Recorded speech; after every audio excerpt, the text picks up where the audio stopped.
I had this voice say to me, everything's going to be okay.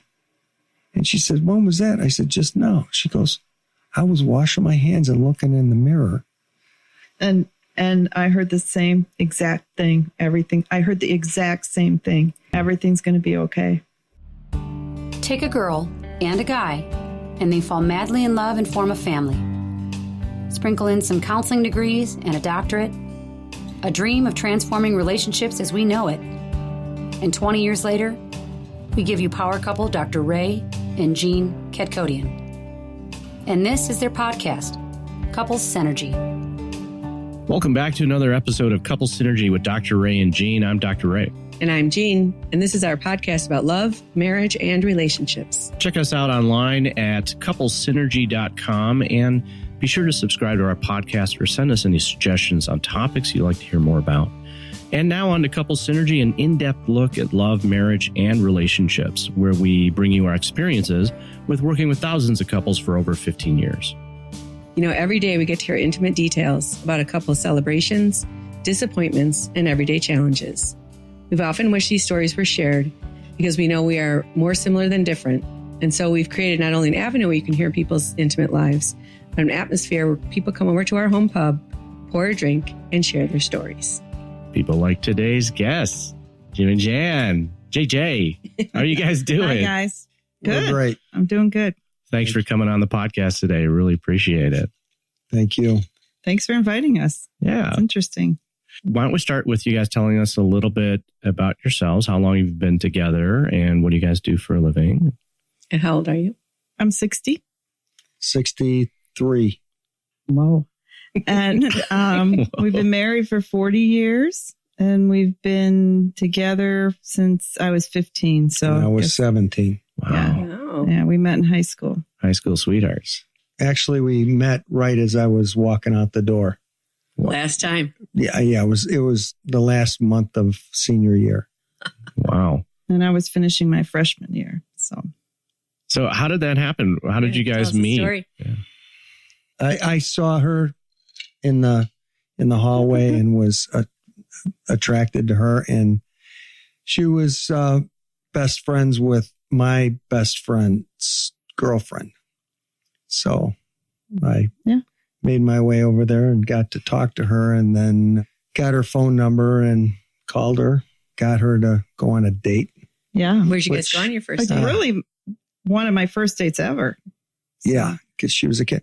Actually, it was interesting. Our first date was at the drive-in. Her friends said, don't go out with him. And then they said, if you do go out with him, don't go to the drive-in. You had a reputation? I guess. Kind of. I guess so. I don't know. They like short, redheaded stepchild kind of guys, I guess. I don't know. So I'll just tell you quickly on this. I picked her up. I had an MG midget. It's a very tiny car. Yeah. Convertible? Yeah. Could drive it down a sidewalk. Her mom was gone already, right? Yeah. And they went to a wedding. Yeah, we were going to a wedding that weekend. The next day. So we pulled into G&O Liquors, and I went in to get some beer for the drive-in. I'm 17. Mm-hmm. Drinking age 18 then, or was it 21 already? It was 21 at the time. And I never drank. No. So anyway, I went in and they carded me this time. Usually I could get away with it. So I came out and she says, well, where's the beer? And I said, they were out of Old Milwaukee, and she bought it. She believed me. So. Yeah, but I was relieved. Okay. Because you didn't never drink. even drank. No. Or been on a date. 15. Yeah. I'm not, no, Right, what? Right. Yeah, So anyway. we went to the drive-in and absolutely nothing happened. We watched the Doberman Gang, which was the stupidest movie, and came home and I gave her a quick kiss good night, which I told her she kissed like a steak. And it was like kissing a steak. What does that mean? I guess I didn't kiss back. I don't know. Yeah, right.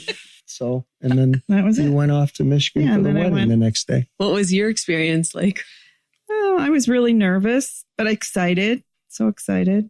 And you forgot to tell how clean I was. That's what you loved about me. How clean? Oh, yeah. That's what he liked, how I smelled so clean. Yes. You usually date people that don't shower. Yeah. Yeah. And so it's been kind of his nemesis ever since then, since I'm such a clean freak, right? Yeah. So I was really excited, nervous, and really shy. So I probably didn't even talk that much, did I, Jim? Probably not. No, probably not. So how did you guys know when you were a couple? Oh, probably that night. Wow, that was quick. Did you ask her out? Like to go steady or whatever? You got me tearing up already. I didn't know. We didn't say go steady, I don't think, but I couldn't wait for her to get home. And that was it. Boy, we were inseparable, and her mother hated it. What? You guys have to be together all the time? What is it? No, we did. We did. I went to college that fall at Northern. There were no cell phones. We sent a letter to each other every day. And I didn't have a dime. I was paying for college. We wrapped tape around our stamp, and then we could use it over. If you wrapped it around a stamp, then you could stick it on the letter and then tape it to the letter, and then she could take it off and, wait, yeah. Right. Wow. That's how we saved money that way. And criminals. We had a scam for using you can't do that anymore, payphone. No. There was a scam I learned on payphones where you could throw a bunch of pennies down in there and somehow or another it would work. Ooh. I don't know. We did what you needed to. Yeah. So we had a long distance relationship then for a couple of years, right? I was still in high school. I graduated a whole year early from high school so I could go to college. And be with him. But then my parents decided that was not going to happen either. I could go to college, but I couldn't go to his same school. He's transferred to the University of Tulsa. I was going to be in nursing. They had nursing. We were both going to go there. Parents didn't like that. So I went to U of I for just one semester, right? Or a year. I'm not sure. I think it was a year. And then I said to my parents, either I quit or I go to Tulsa, and they let me go. Well, you flunked out. I did? Yeah, you got Fs. I mean, I couldn't get into U of I. Right. I only had Bs. Yeah, she had A's in high school. You tried to get in. Yeah, because I hated it there. I didn't even go to class a lot. So I was in Tulsa. We picked Tulsa because it had a nursing, and I wanted to be a criminal justice major. Mm-hmm. Mm-hmm. So it had both those majors. Tulsa was recruiting up in Arlington Heights at the time. So anyway, I used to hitchhike from Tulsa to Champaign. I think I made the trip about three times. Hitchhike. Wow. Yeah. Mm-hmm. Hitchhike. What was the highlights and lowlights of that? Well, I would get on, I think it was 44, and it ran all the way from Tulsa to Effingham. And I learned the ropes here. I'd go out with a Champagne sign on a piece of cardboard, and I would wait till I could get a trucker. And they were independent owner operators running produce from California. And so they would, I think it was 70. Regardless, I'd get an owner operator, and they were typically overweight. And so they would pick me up because having company in the cab would help them to stay awake because they ran the back roads. We were on the 2-lane highways where we wouldn't go on the expressways to stay away from the scales. Oh, okay. And so we'd run all night. I'd go out at 5:00 at night and run all night. And then they'd drop me off in the morning, dawn sometime in Effingham somewhere. Mm-hmm. And then that was hard getting from Effingham up to Champaign because then you're on back to cars, which could get off and, I'm only going 10 miles. Yeah. Okay. So what year was that, Jim? 76? Something like that. 76? So no, not 77. It must have been just before hitchhiking became really frowned upon. Yeah, really scary. Mm-hmm. Oh, it was fun. I would have 50 cents in my pocket, and we'd pull over to the truck stop for the guy to get dinner, and he'd say, "Oh, can I have dinner?" And I'd say, "Oh, no, I'm not hungry." And he'd go, "Yeah, you are." And he'd buy me dinner and cigarettes. Because they knew. They knew.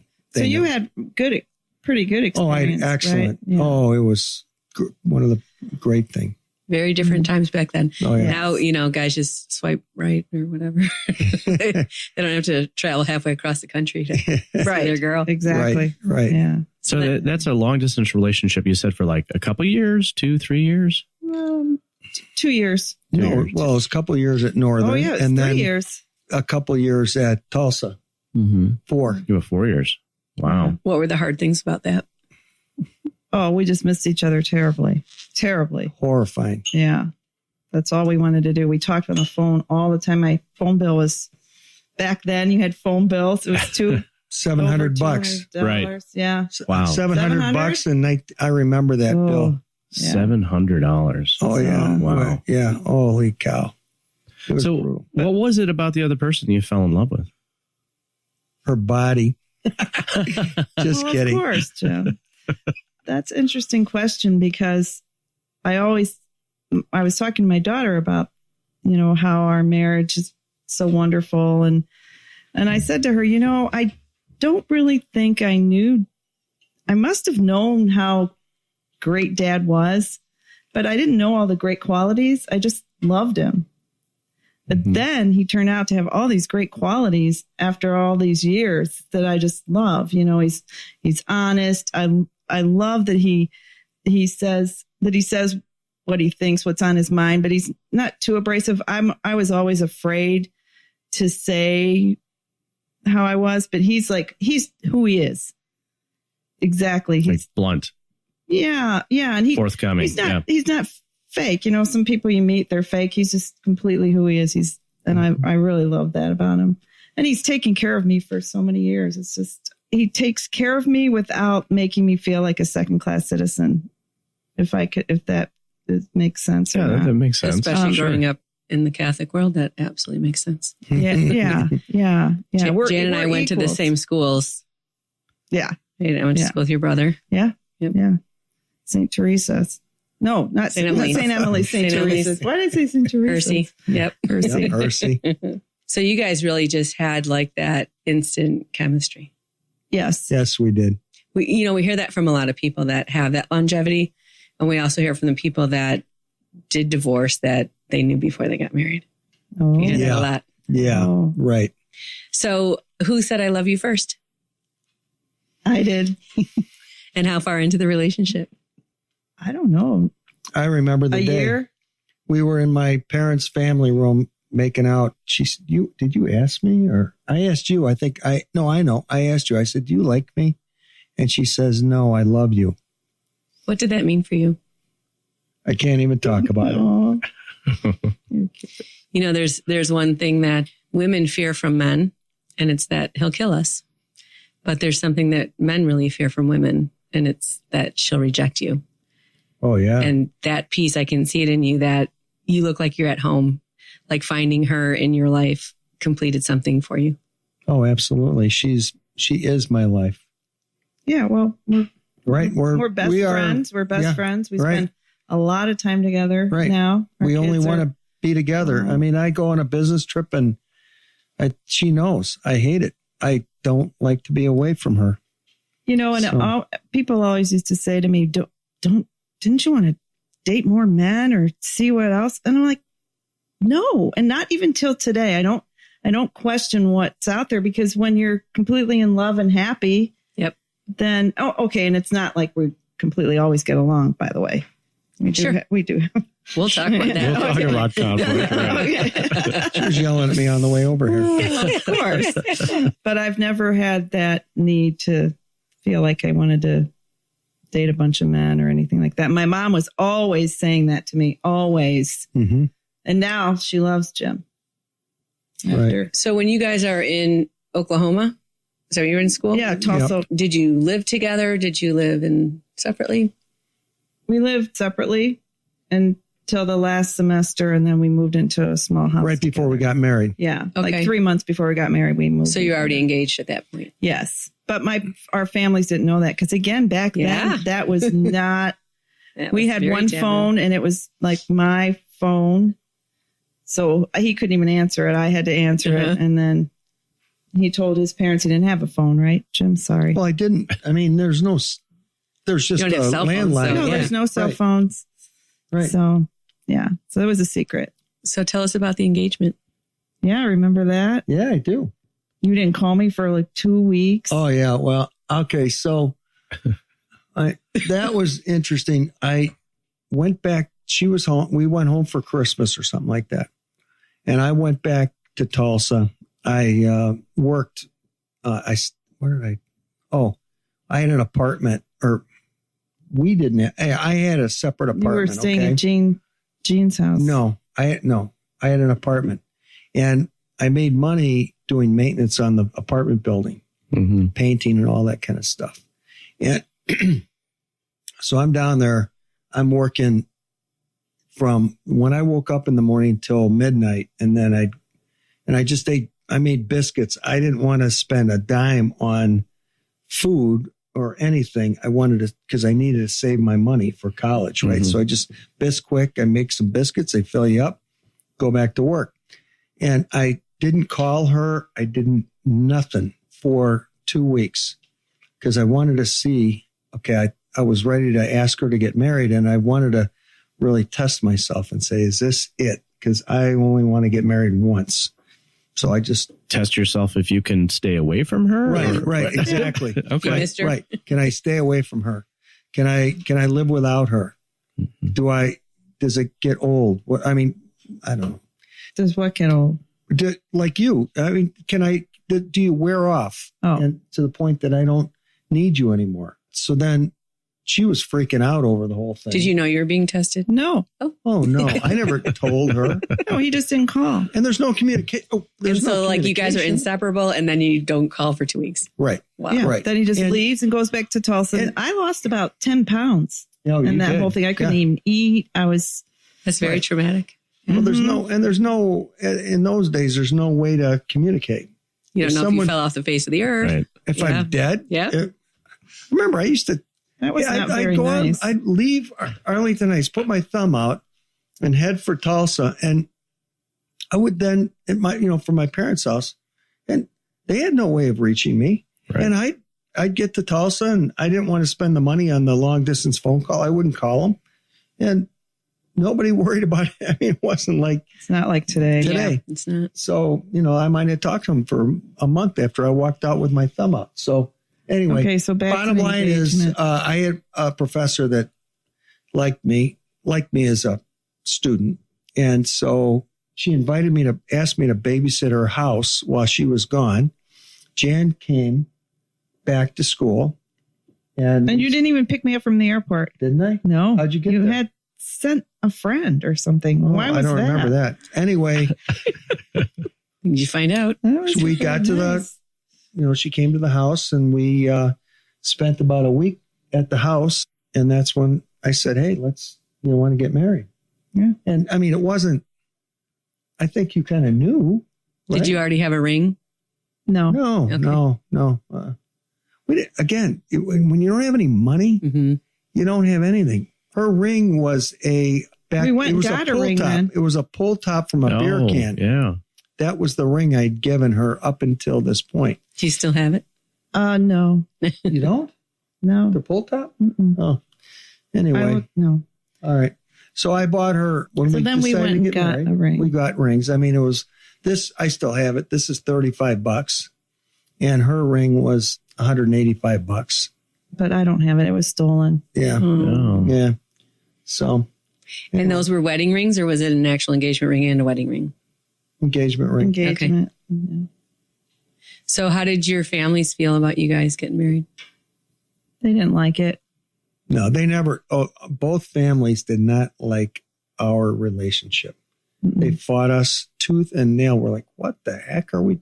What's their problem? Yeah. Oh, her parents were brutal. I was really, I got married when I was 19, almost 20. Yeah. So that was 5 years. That might have been the problem. Yeah, I think it would. I mean, well, from your perspective now, I think you could have some compassion for what your families were thinking. Exactly. Yeah. I remember they were jerking us around really bad for being together. I drove a truck hauling hay, believe it or not, in Arlington Heights. Wow. Yeah. That's back in the day. Yeah. Definitely aging. So, Arlington Heights Road, Rand Road, there was a building with semis, and they we hauled hay and feed and stuff. But anyway, bottom line is her father came to my parents' house and she was there because my parents had a place in Wisconsin that they would go to. I said, she's not here. And he's screaming and threatening me and all this other crap. Anyway, I closed the door and I said, screw this guy. I've had enough with him. I'm going to teach him a lesson. And I rented a motel room on Rand Road. I said, she ran away. She's sick of you. Ew. And I rented a motel room up on Rand Road and put her up in that thing to try to break him so he would leave us alone and teach him who's the boss. Did it work? What do you say? Not really. No, not really. He was so I'm guessing you didn't ask permission. Permission? To marry. Oh, no. No. Are you kidding? No. No. I had no respect. Did they ever soften up, your guys' family? Oh, yeah. Oh, Well, yeah. Yeah. How long did it take them? Not long. Right after the marriage. Yeah, after we got married. After we got married. Yeah. What do they got? I mean, Jan's mom planned the wedding with Jan. So Yeah. How long after the engagement did you guys get married? About a year. Right? I would say, Yeah. We got got married as soon as he graduated. New Year's Eve. New Year's Eve we got married.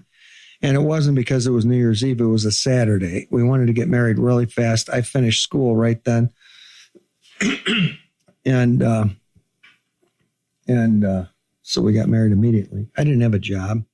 And then we moved back to Tulsa and lived in our little house for 6 months. I went like another semester of school. Yeah.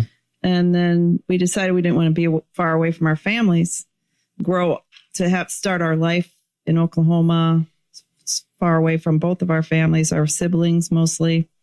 So we moved back here. We lived with his parents for a few months and then rented an apartment in Hoffman Estates, right? Right. Yeah. What are some of the challenging things that happen when you're first just starting out in life and starting out in marriage? The first few years were great, right? When I started working at Nielsen, I tried to go back to school at Northern. I never finished. I have about 3 years in. I never finished because I was changed from nursing to be a teacher and then decided I didn't want to be a teacher. So I really never knew what I wanted to be or do. Mm-hmm. So I got a job. I wanted to be a mom, actually. That's what I wanted to be. That's what it was. Life. I mean, you're way smarter than I am. I just wanted to be a mom. Right. So, yeah, I'm sure I could have graduated. Sure, I was smart enough.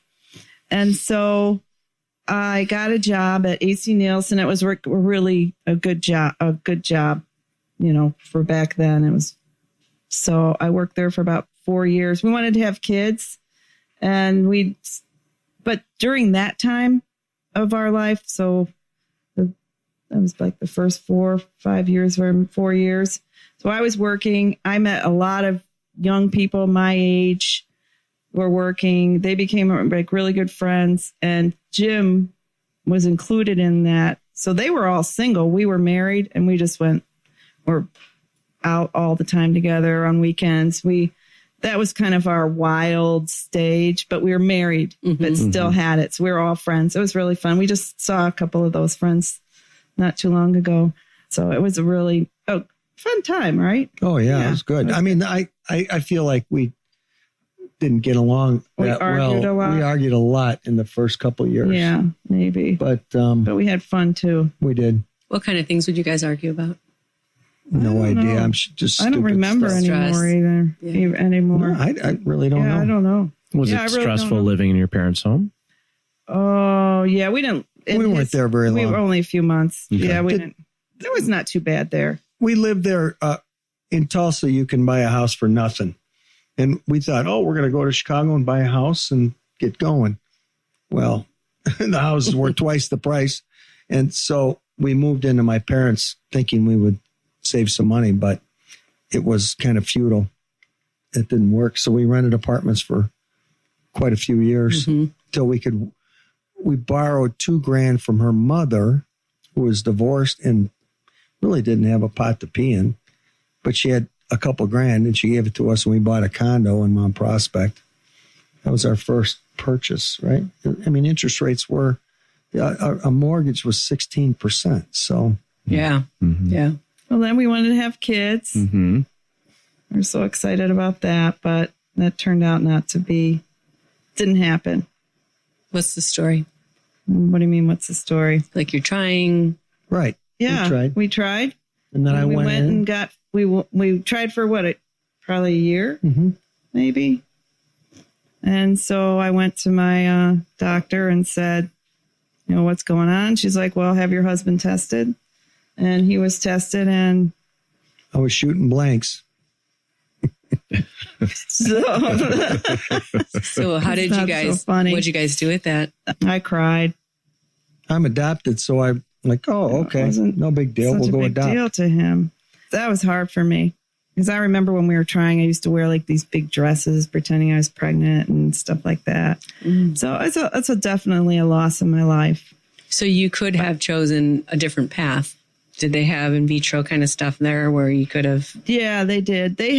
I did do one artificial insemination, but then we decided that we didn't want to go through with that again. And that never happened. I didn't get pregnant. Okay. So, and then I just thought it just didn't seem right. He wasn't that much for it. And I'm like, yeah, that's not. So we applied at an adoption agency and we got our son, James, with less time than it would have been for me to be pregnant.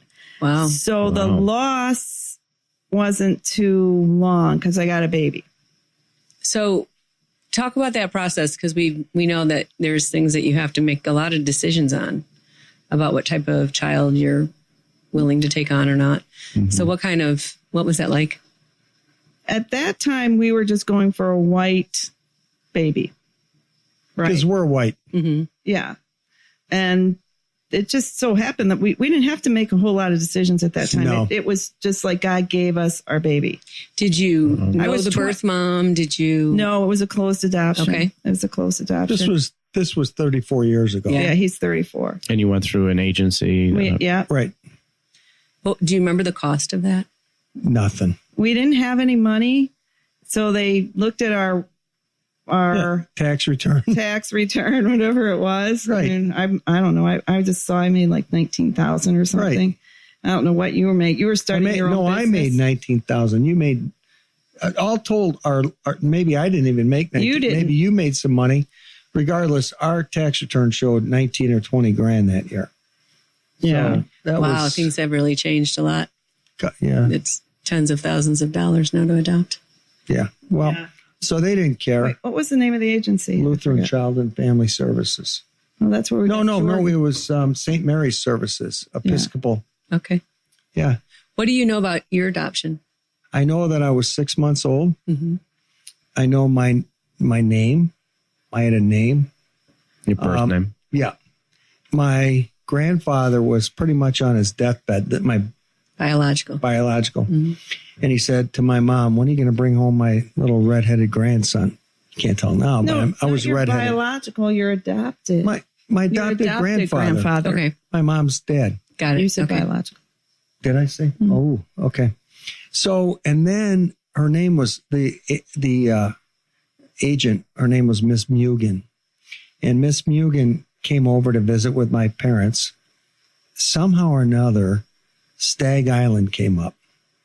Well, Stag Island is a little island on the Detroit River off of Port Huron. And my mom had a cottage there. Her family did.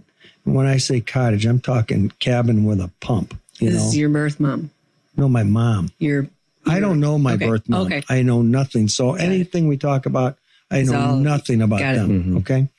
So they're talking about the Stag Island of all things. The adoption agency lady and my mom, my adopted mom, had this in common, which is kind of I call it a godsonance. And anyway, they brought me over one time, and they said, give him a test run, And my mom's like, test run? What are you talking about? And she came back and she said, how'd it go? And my mom's crying because she's thinking, test run, they're going to take me away. I'm 6 months old. And they didn't take me away. And that's it. So. And you don't know anything that happened in the first 6 months of your life? I don't. All I know, I could have researched it, but frankly, I'm not. No I don't interest. know. It just wasn't a priority for me. I kind of fiddled with it once. And at this stage of the game, I don't need any more relatives with problems to. Right. You know what? I'll stick with my own family. Were you the first child that your parents adopted? I'm the eldest. And my sister is 3 years younger. Mm-hmm. I'm 63. She just turned 60. And then my parents, it was just the two of us. And then when I was dating Jan, my parents had just adopted their second boy. So my brother is John is about 49. Okay. Yeah, And 49. my littlest brother is about 46. Okay. So There's 4 of them. So Jan rode her bicycle to my house one day. There's my mom holding a little baby. She's like, what the heck's going on? What did you think? I forgot what I you thought it was a neighbor's baby. Because yeah, it was my brother. Did you know? It was my brother. Yeah. Right. Oh, So- I knew. But you didn't tell her. Apparently not. We were just getting started here. Yeah. yeah. No, I didn't know he had a little brother. So Yeah. So then you guys are pretty quickly able to get Jimmy. yeah, Right. we got him really quickly. And I remember he had blonde hair. So I remember when, I didn't want anyone to know he was adopted. So I think that was kind of strange. I've gone through a whole thing with adoption since then, but I was 25 when we got him. That's pretty young. Yeah. When I look at my daughter now, she's 26. And that's was a he, lot to how go old was through. he? He was 3 days. Okay. Yeah. That's when the birth moms can sign. And we did not meet his birth mom. It was a closed adoption. So, but I remember back then, I just wanted him to be mine, all mine. I didn't want anyone to know he was adopted. So people would always say in the store, oh my gosh, his father must have blonde hair. And I'd always say, yes. Actually, you don't really have to tell strangers in the store that your kid's adopted anyway. Right. You know what I mean? Yeah. But since as our life grew and we went through more a next adoption, I'll go back to that in a second. I finally became proud of the fact that my kids were adoption and our story. And I always then shared it as I grew up. Yeah. Back then, How did you come to that? I'm not sure. I don't know. It wasn't just something, I didn't work on it. Maybe I don't know. Oh, well, here, I'll tell you the backstory. We went then to try to get our second child. Well, gosh, it was so easy the first time. Won't it be so easy the second time? No. It's not so easy the second time. And they say to us, well, we don't have any white babies, but we can give you a Hispanic baby. Mm-hmm. But we were 28, 27, 28, 29 by then. You were a little older. I just said, I can't. Mm-hmm. It's too different. I could. Yeah. But we had to do it together. Yeah, right. So consequently, to get a white baby, then we waited to get in a lot. We were in lotteries back then. And that's when open adoption was coming to be popular. Does that mean then the birth mom parents choose? Yes. Okay. And that's so with how Jimmy, that didn't happen. That was No. a match by the agency. The agency just matched us. We didn't see the mom at all or anything. Then so many years later, Jordan and our second daughter, James, and our second daughter are like almost 8 years apart. So we waited that long to get our second child. And it was through a lottery. They picked our name. And so then Jordan's birth mom, her name. You waited that long, or it took that long because of the lottery? Yeah, it took that long to just For our name to be called. for our name to be picked. Wow. Okay. And our name was picked one time before that. Uh-huh. Or actually, our name was picked. So then we were paired up with a birth I mother. forgot about that. And they said, come down and meet. She wants to meet you. Yeah. We went down to The baby was hospital. born. The baby was born? Mm-hmm. Yeah. So we went to, because we held the baby. So we went down to the hospital, met the birth mother, and held the baby, came home. I was sick, but they said it's okay. Babies have strong immune systems. So, okay, whatever you tell me. So I came home. Jan went to a wedding that night, and I got the phone call that she changed her mind. She wasn't going to place the child. That was so hard. It was brutal. Yeah. That was brutal. That was heart-wrenching. I would have to say. You had already accepted and bonded. And and all of our relatives had brought all these baby things over, and it was tough. Really hard. It's just so hard. That was so hard. We just stayed home that day and cried all day. Remember, you didn't go to work. I think you were sick, but so that was.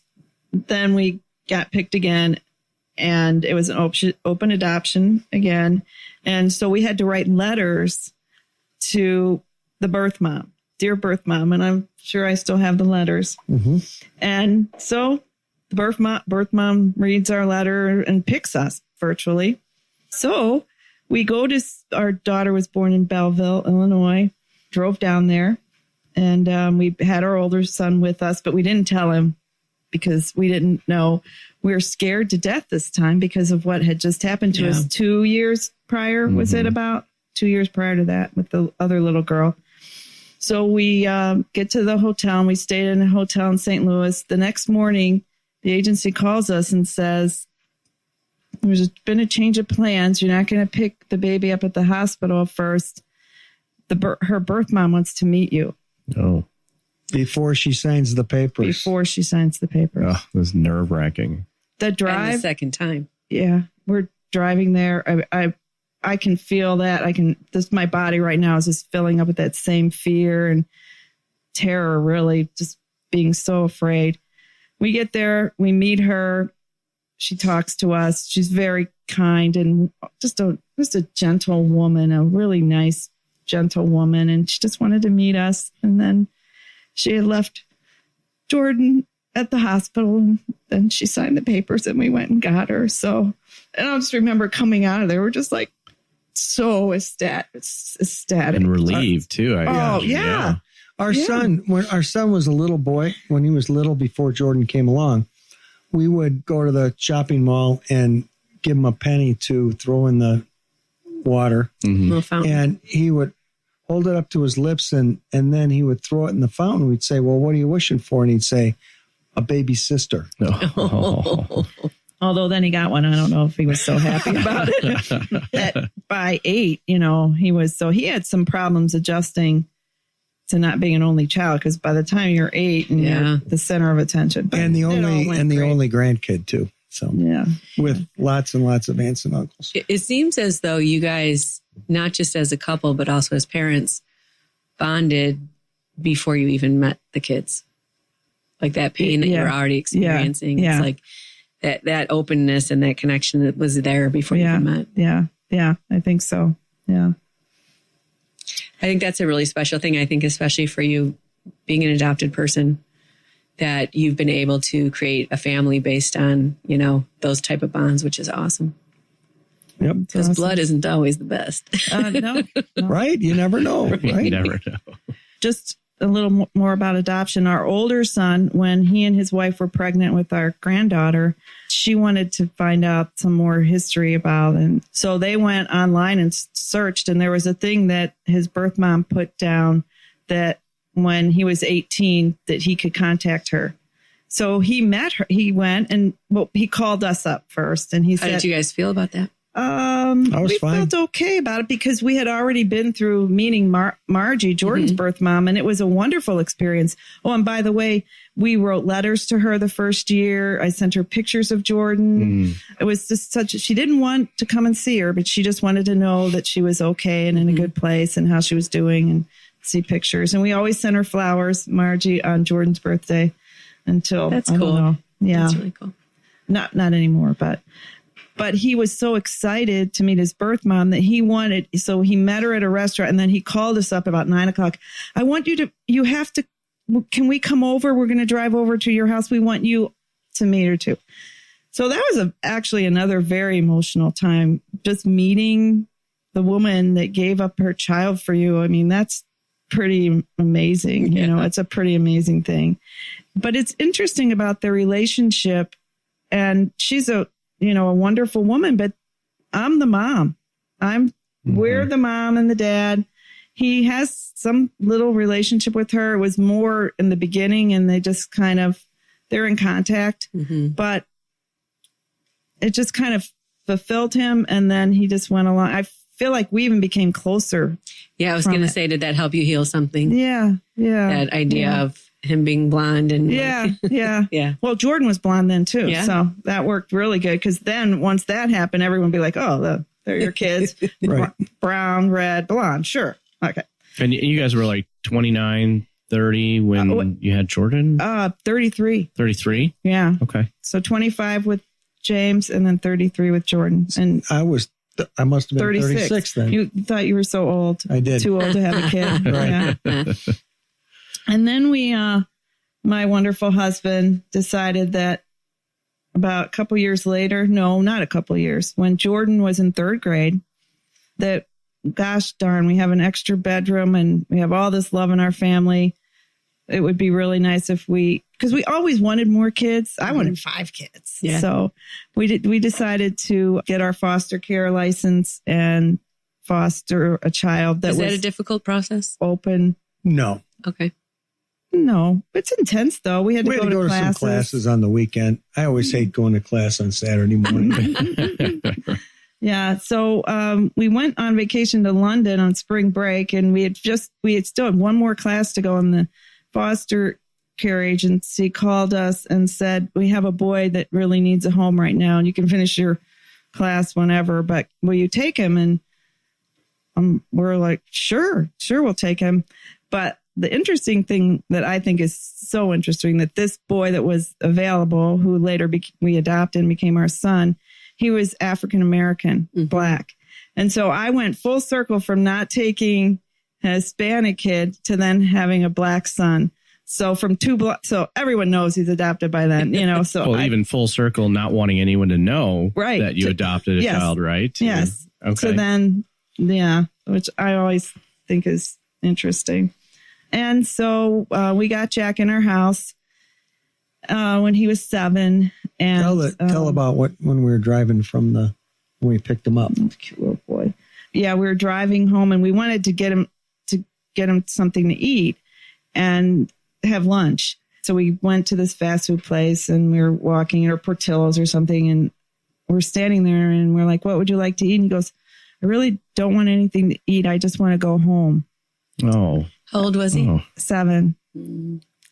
So then we were like, "Okay, you mean our house?" He goes, yeah, I want to.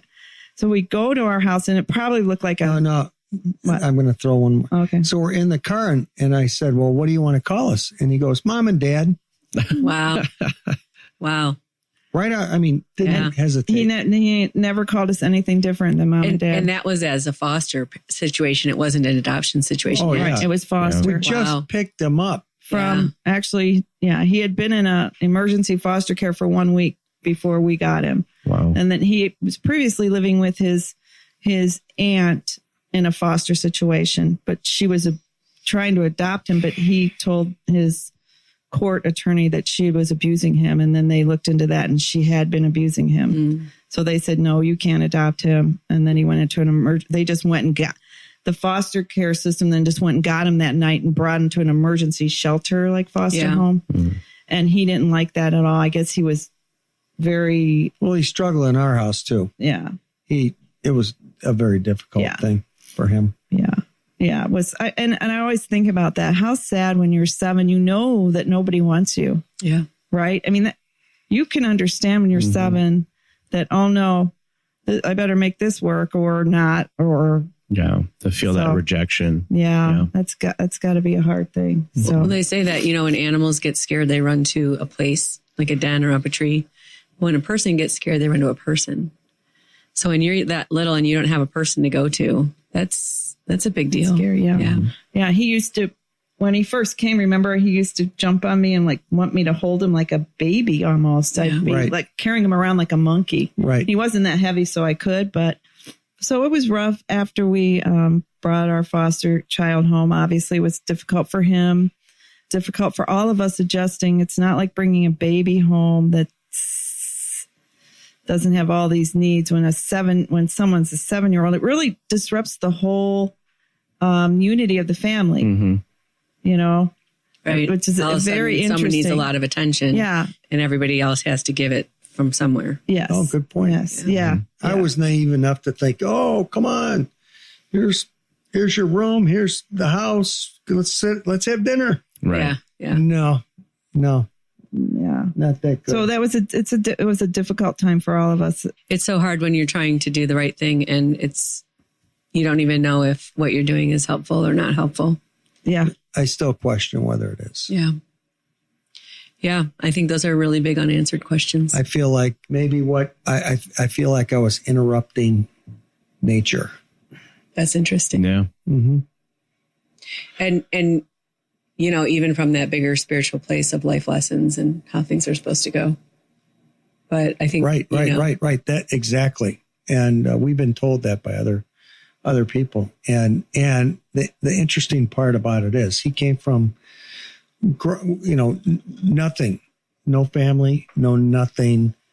And he was the fifth wheel in a household that was very chaotic and he was eating beans for dinner while his aunt was out doing whatever she did, and Vienna sausages, and just taking care of himself as a little boy. Mm-hmm.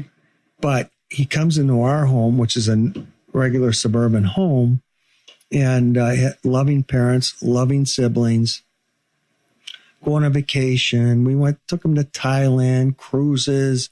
We had a boat, all those wonderful things. And as soon as he could make a move, he chose to bolt. And he would leave for weeks at a time in his teens.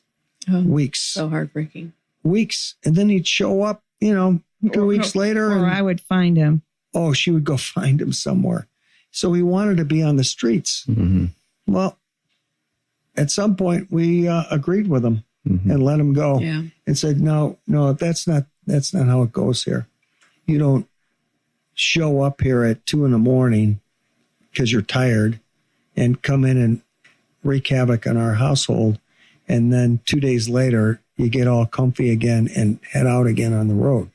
It's not going to happen. How did that experience in fostering then challenge the two of you and your marriage and your relationship together? We disagreed on how to handle it. Okay. This is not something we learned. Yeah. So we disagreed. I shouldn't speak for you, but she wanted to put up with it, and I'm not going to put up with it. Mm-hmm. When I was 17, I'm like, you know what, Mom and Dad, I'm cutting the strings. I'm out of here. And I took responsibility for yourself. Responsibility for myself. But this guy, different story. And so when I'm a mom, I'm more nurturing. Right. You were more nurturing type of person. Pull on your heartstrings. Mm-hmm. Yeah. And always giving him an allowance for all that he had been through. That was my big thing, almost. Not money. No, not. Allowed him to. I allowed him certain things, and I was on active duty with him. I would be called to the school often for what things that he was doing, whatever. So it was a very stressful time for me. I was very nervous, running on nervous energy, not knowing how, but I was always saying to everyone that love has got to win over this. I mean, when you show someone that you love them and you care for them, they're going to feel it soon enough, and that's how I was kind of approaching would differ. Yeah.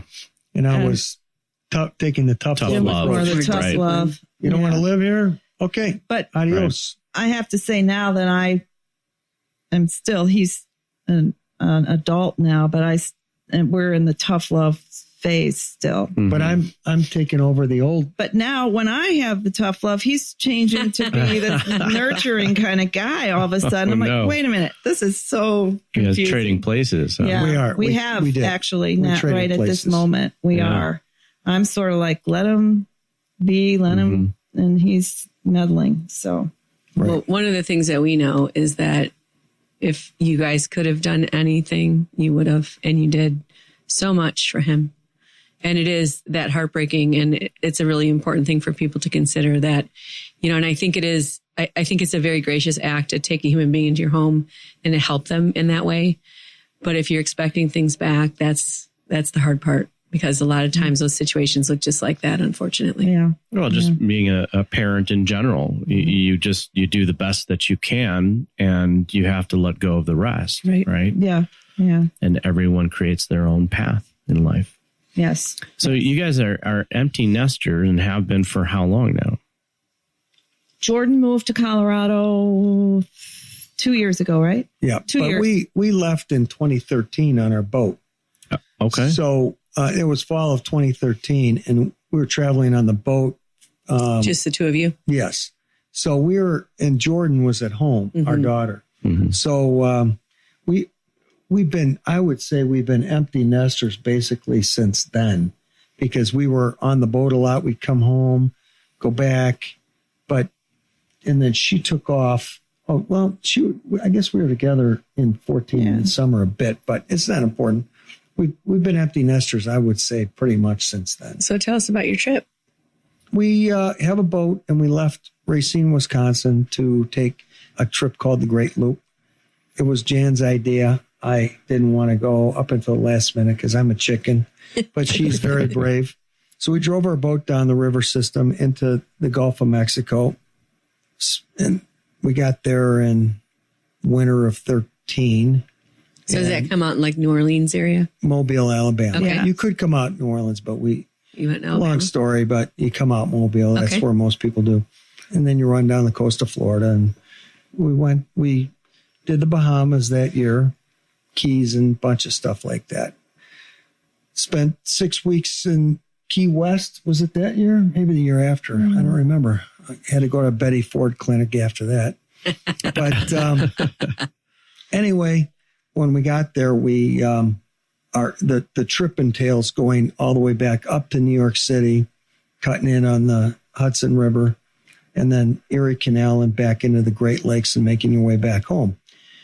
And we got to Jacksonville. Something told us that time we're not going to go home yet. So we retraced our steps down and down to Stewart and put the boat in storage, went home.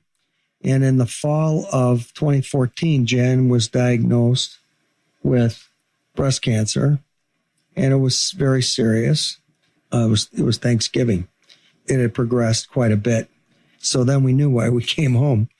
Today, she is healthy as a horse, and we attribute that to modern medicine, yes, but also lots of other things. Our faith. She sees an energy healer. Actually, twice a week. Twice a week. I'm going to give the energy healer about 80% of the credit, in modern medicine, the other 20. If she's listening to this, she's going to say 100, but whatever. Of course. You can mention her name if you'd like. Her name is Addie Stewart, and she's out of Naperville. We've shared her with many, many people who have actually gone to her. And I have very concrete evidence of her abilities. So there's no doubt personal concrete evidence. Was that something you were open to initially, or it was just a desperate situation? So No. Actually, Jan went down there. We've always been students. That's where we met you. Right. Because we were like-minded, I think. I met her because I needed to get rid of some baggage that I was carrying around. Right. Then we learned about the way you think. And we've always been students of Wayne Dyer and Deepak Chopra, that kind of a spiritual thought process. And so some weird chain of events brought Jan to Adi. It wasn't a weird chain of events. It was me actually seeking her out. Okay.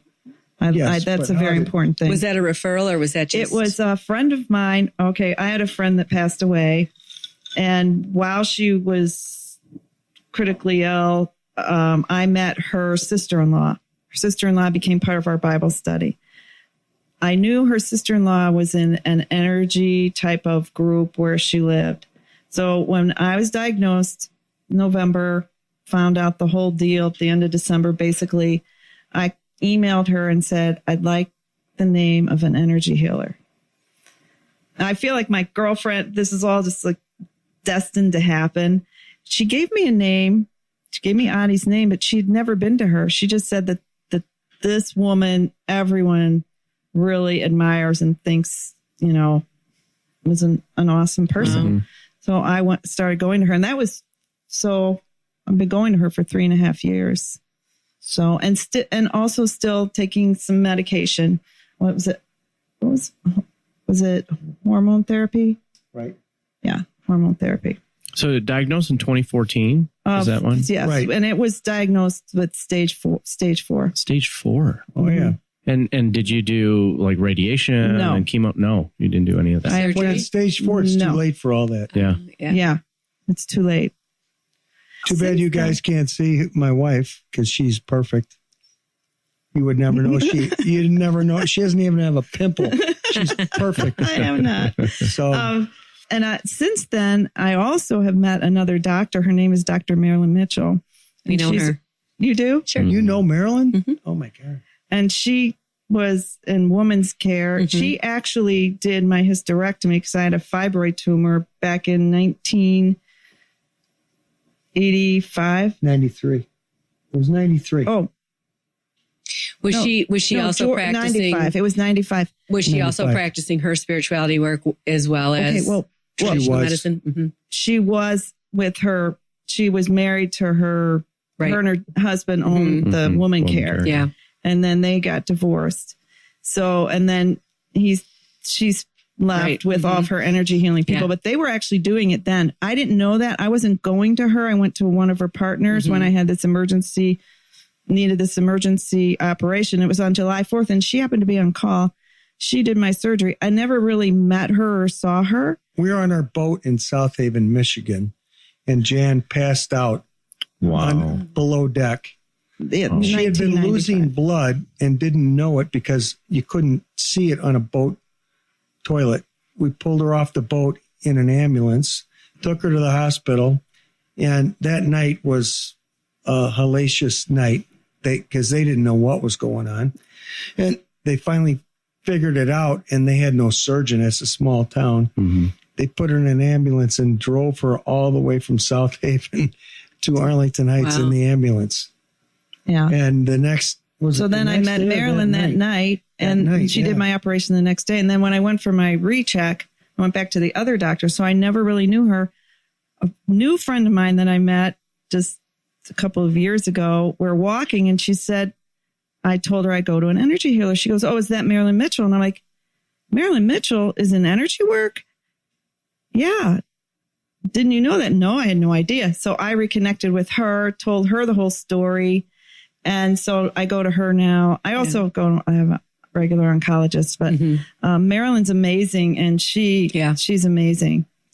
So I have this great team of wonderful women around me. And again, your story for so many different aspects of your guys' lives is everything just kept showing up how it was supposed to. Mm-hmm. Crazy. Yeah. Yeah, these people were boaters, and they're from Deer Park, where we live, that connected her to Marilyn again. We never really were that friendly with them.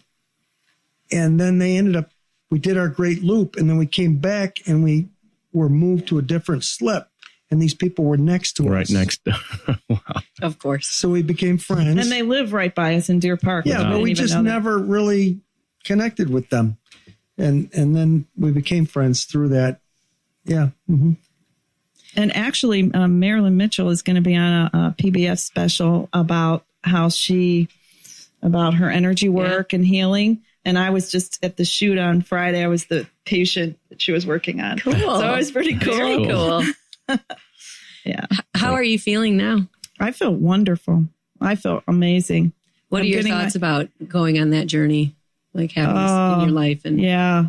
First of all, I was shocked because I'd done all precautions, mammogram every year, everything I was supposed to do, go to my doctor when I do all the tests, and they just missed it. They just plain out missed it. They didn't have the right technology. That she had a 3-centimeter tumor in her breast, and they didn't catch it. Wow. And I did go and talk to them about that. By the way, we had a meeting with the hospital, but I guess the radiologist said, yeah, we know that this wasn't good enough, but what are we supposed to do? Well, she has dense breast. Now they recognize dense versus regular. Yeah. They didn't recognize that before. So you can have a mammogram mammograms all the time and they come out perfect. Her mammogram was perfect. Actually, I was diagnosed in November of 2014. In October, I went for my mammogram. They called me back and they did even an ultrasound and they cleared me. Wow. Oh, no. Yeah, I've heard that actually mammograms, they find more false things that are upsetting to people than actual real things. Yeah. So I'm a little, when I hear all that, I'm a little question a little I've never done it. Never had a mammogram? Nope. Yeah, well, didn't help me any. And and again, I take responsibility for whatever my health is, right? Yeah, sure. But, you know. Yeah. You know what? We've taken a different approach to medicine. Very different. Since that, started to read between the lines on what doctors think, do, prescribe, etc. And what they truly know. And they don't, right. And they've got, 15 minutes to talk to you and figure out what's wrong with you. And honest, that talk about Adi. This summer, I'd had pain in the area of my prostate. I wasn't quite sure what it was. And I went in, my coworker has stage 4 prostate cancer. Oh, by the way, examined every year, the whole shebang. Anyway, so I'm not going to take it lightly. So I went in and talked to my doctor. But she gave me a prescription for prostatitis, which was an antibiotic. And then I had other symptoms. It's kind of gross, but diarrhea for 6 weeks. And I'm like, wait a minute, what's going on here? And I talked to her on the phone. I didn't go in. She goes, oh, I think that antibiotic probably killed all your good bacteria. And now you have C. diff. Oh. Well, C. diff is serious. Yeah, it's pretty serious. A very deadly. Yeah. And so she prescribed 3 500 milligram antibiotics a day for 10 days. And I went in to fill the prescription. They said, oh, by the way, you can't drink during this process. Well, I like to have a beer once in a while. And in fact, I have a lot of social engagements, had them lined up. I'm like, I don't like that idea. So I called my energy healer, Adi. I said, would you check in on me? She goes, you don't have C. diff. She's right that the bacteria is killed. I want you to take a probiotic. And she sent me a little picture of the one that she wanted me to get. And so I threw the antibiotics away and I took the probiotic and I was fine. Within a week, I was off to the races. And I can't, there's numerous instances like this where doctors, since Jan's diagnosis, doctors have grossly misdiagnosing. These are respected doctors. Sure. Our friends, our family. And Adi's checked in on them and said, well, this is what I think is going on. And she was right. So. But it's a tough journey. To be told that is scary. And it's hard to, we try to live as normally as we can, but it's sometimes just that fear just wells up and it's scary, but I think for me, it's like facing your mortality is what it is. Basically. I mean, you really, none of us are getting out of here alive. I mean, that's the bottom line of it. And I know that, and you knew that, but how often do you really think of, I'm actually... It's not way out there. Yeah. It's not when I'm 80. It's not when I'm 90. So I kind of have faced that. And once I kind of walk through that fear, it then kind of goes away a little bit. Is there something is added to your life living that in the present? Yeah, definitely. I try to do that. I'm not as hectic as I used to be, running around trying to be Superwoman. I'm calmer, much. You let go of more things. Yeah. Appreciate the small stuff. Yeah. Did that experience bond you guys closer? Yes. Yeah. For sure. When we went, after she was diagnosed, we went to Mayo Clinic to right away when she was diagnosed to see what they had to say. Oh, actually, another I won't waste a lot of time talking about it, but a weird coincidence took place at Mayo Clinic where they said the senior person in research in metastatic breast cancer just had a cancellation, and we can get you in to see her now. Of course. Right now. Yeah. And we went and saw her, Deborah Rhodes, and she was a pioneer in the early 2000s in identifying dense breast versus regular. Deborah Rhodes, we talked to her. She came out to Chicago and we met with her again. She had another engagement and I asked her about what she felt about energy healing. And she says, without blinking an eye, she says, I said, you believe in that? She says, absolutely. Absolutely. So the question is how to bond us. Well, my nickname for Jan is the MIP, which is Miracle in Progress. And we were, so Jan had this gastrointestinal pain that was horrifying.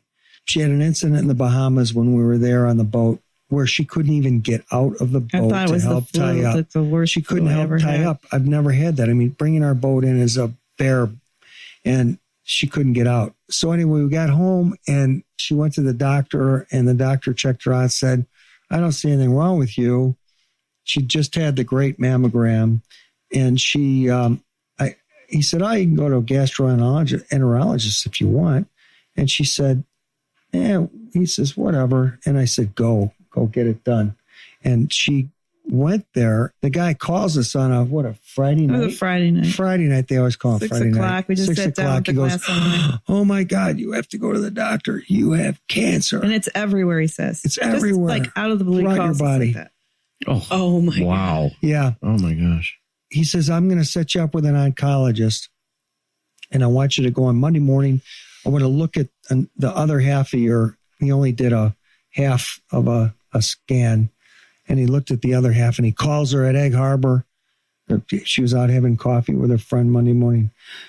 Oh my God, it's there too. It's in your over. Bones. He had the worst. He's like, it's in your bones. It's everywhere. I almost passed out in Egg Harbor. So we have an appointment at 4:00 the next afternoon with the gastroenterologist. Well, with the oncologist. Oh yeah, sure. Wake up every coffee and wait till 4:00 to talk to the oncologist the first time. Mm-hmm. Sure. Yeah. So it was horrifying. Every minute's like an hour. We got in the car and we just drove and drove and drove. We ended up in Harvard and then we turned around and drove back. And we went to Tacos El Norte. And we're sitting there and just dazed, waiting for this darn appointment to come along. Jan goes in the bathroom. I'm sitting there and this voice loud and clear says, everything's going to be okay. It wasn't, everything's going to be okay. Whoa. So Jan comes back out and she sits down in front of me. And I said, Jan, I had this voice say to me, everything's going to be okay. And she said, when was that? I said, just now. She goes, I was washing my hands and looking in the mirror. And I heard the same exact thing. I heard the exact same thing. Wow. Everything's going to be okay. And we heard it at the exact same time. But we weren't with, we were apart. Yeah. And Jim's been just amazing.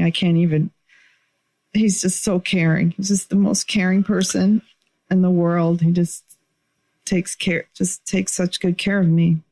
But he goes to every doctor appointment. He won't miss anything. He's just always there.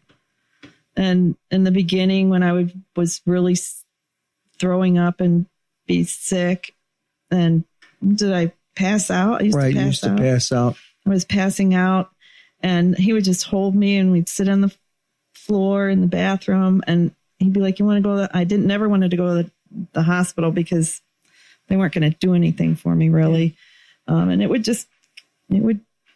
go away eventually, right? Yeah. He'd clean up after me if I'd vomit on the floor. We're learning about, like, for example, when this first took place, I'm going out of my mind. out of my mind. I found one morning, I hadn't slept all night. I'm walking around the basement. I'm crawling out of my skin. I'm like, what am I going to do? What am I going to do? I can't even live this every second. I can't live. And I went and got a beer out of the refrigerator. I'm like, well, what's that going to do? It's not going to get me anywhere. I can't. And I called this guy that sold us the boat. He's a dealer, the boat dealer. He lived with it for 13 years before his wife died. I said, Greg, how am I going to, what do you do? Survive this? Yeah. Help me, tell me what to do.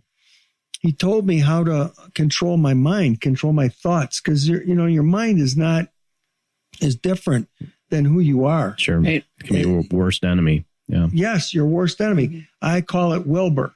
That's my mind. That's awesome. That's good. And Wilbur, I tell Wilbur to go F himself when he starts talking to me and saying horrible things. So Greg taught me that. And so we'd be laying in bed and Wilbur would start talking and I'd say, no, sorry, not going that direction. I'd tell him to F off and he would go away. Mm-hmm. So that would be something to answer your question. Yeah. And nobody knows what's going to happen to them. No. Just because some doctor told me something, that doesn't make it right. It doesn't make it for sure. It's not a for sure thing.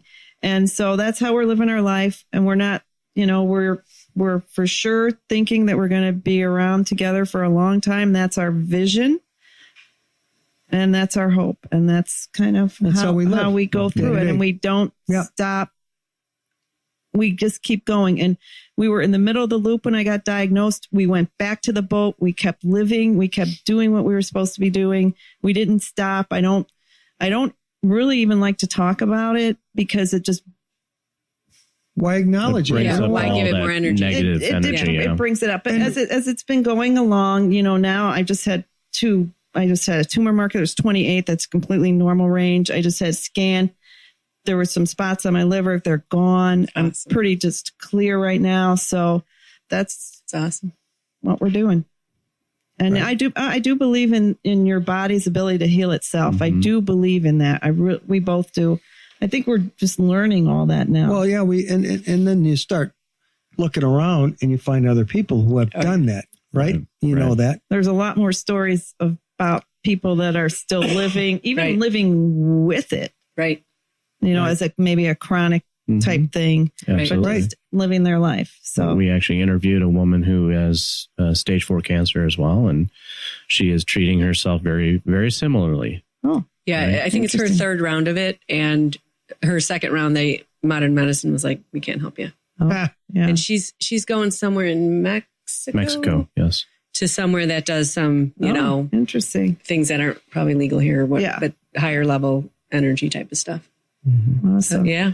But this part of your story, guys, is just amazing, right? And I think it's very important. I know it kind of relives it a little bit, but for people out there that are going through this, right? I imagine it felt very alone and powerless at times, right? Yeah, definitely. Each of you kind of with your own perspective on it too. And for those people out there that might be going through it, I think it's important for them to hear that. Yeah. Yeah, I do too. And it's true. It is, it's scary. For me, I hang on that message that we both got at the restaurant. Everything will be okay. Well, yeah, I don't believe that I envision, I just imagine that and she imagined it the same second. No, we didn't. Okay. That's the deal. We understand everything's going to be okay. And now we have to deal with what's between now and then. It's that type of message is so important and so impactful. And just as on the other end of that, the way that first doctor talked to you guys, like it's everywhere. And that puts a spell on you too. And then you're like, well, I'm going to go with this spell because if I'm going to buy into one thing, I'm going to hang on over here. And that will change your chemistry. Yeah. Absolutely. Totally. Yeah. Oh yeah.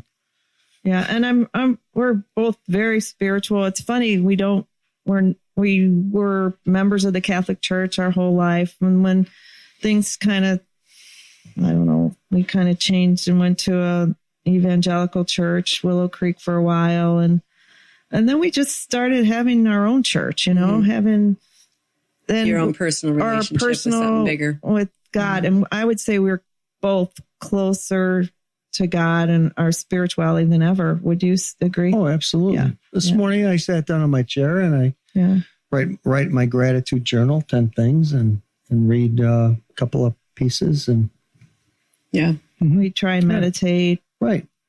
I believe, church had a very good place for us in our life in the beginning, but once you graduate from college, you don't have to keep going back.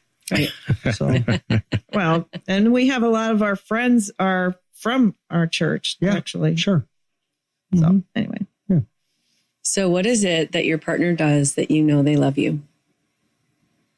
Nothing.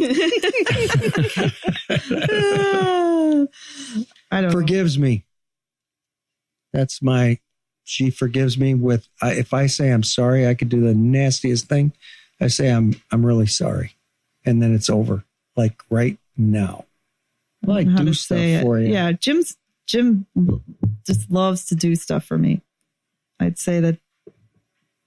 And you're just so caring, too. You're really caring. You're always thinking of me and if I'm okay, if I'm feeling okay.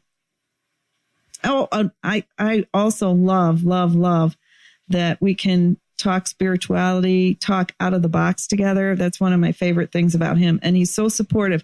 Like when I went to the energy healer, he's like, what's that all about? I don't know.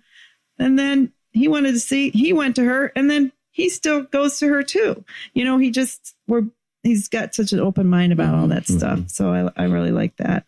A lot of my friends, they can't talk to their husbands about things like that, or they don't even get it, some of them. So I like that a lot.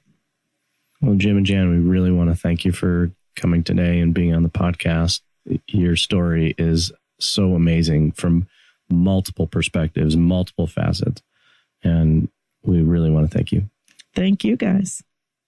We get wounded through relationship and we heal through relationship. And human beings have been sharing their stories since the beginning of time to heal and bond. And we hope that you guys sharing your story has enriched your lives and the lives of our listeners. Thank you. Jean. Thank you. For all you listening to Couple Synergy, if you have any questions or topic suggestions, again, please feel free to leave a comment or look us up online at couplesynergy.com. Until next time, synergize your life, synergize your love.